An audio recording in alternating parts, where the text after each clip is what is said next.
ఒక 2-in-1 set అయితే చూపిస్తున్నానండి. ఇదేంటంటే యూనిసెక్స్ మాల అన్నమాట. సో జెంట్స్ లేడీస్, జెంట్స్ అయితే వాళ్ళు కుర్తాస్ పైన వేసుకోవచ్చు, లేడీస్ అయితే మనం శారీస్ పైన, హాఫ్ శారీస్ పైన చాలా చాలా బాగుంటాయి.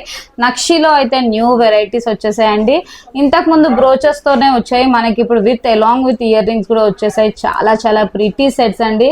మొత్తం ఇలా లక్ష్మీ అమ్మవారు అండ్ బుట్ట వచ్చేసి కింద మేకింగ్ అనేది డిఫరెంట్ గా మొత్తం నక్షి బాల్స్ తో మేకింగ్ చేసాం. మైక్రో ప్లేటెడ్ ఉంటాయి అండ్ స్వరోస్కి పర్ల్స్ అయితే యూస్ చేసామండి. అన్ని క్వాలిటీ వైజ్ అయితే చాలా ప్రీమియం ఉంటుంది. ఇవన్నీ గోల్డ్ రెప్లికా సెట్స్ అండి. ఇట్లా మీకు ఏ కలర్ కావాలంటే ఆ కలర్ కస్టమైజ్ కూడా చేసుకోవచ్చు. ఇదిగోండి, ఇది కూడా నేను వేసుకున్న టైప్ కూడా చాలా డిఫరెంట్ ప్యాటర్న్, 3 స్టెప్స్ అయితే వచ్చేస్తాయి. డిఫరెంట్ గా మేకింగ్ చేస్తామండి, కస్టమైజ్ కూడా అవుతుంది. మన షాప్ వచ్చేసి Begum Bazaar, Nagari market, Vadhuvan collection. So మీకు కట్టు తీగలో థ్రెడ్ లో ఒక 1 hour టైం తీసుకొని, సో మీ దగ్గర బీడ్స్ ఉన్నా లేకపోతే మా దగ్గర బీడ్స్ పెండెంట్స్ అయితే అన్ని ఉంటాయి, కస్టమైజ్ కూడా జరుగుతుందండి.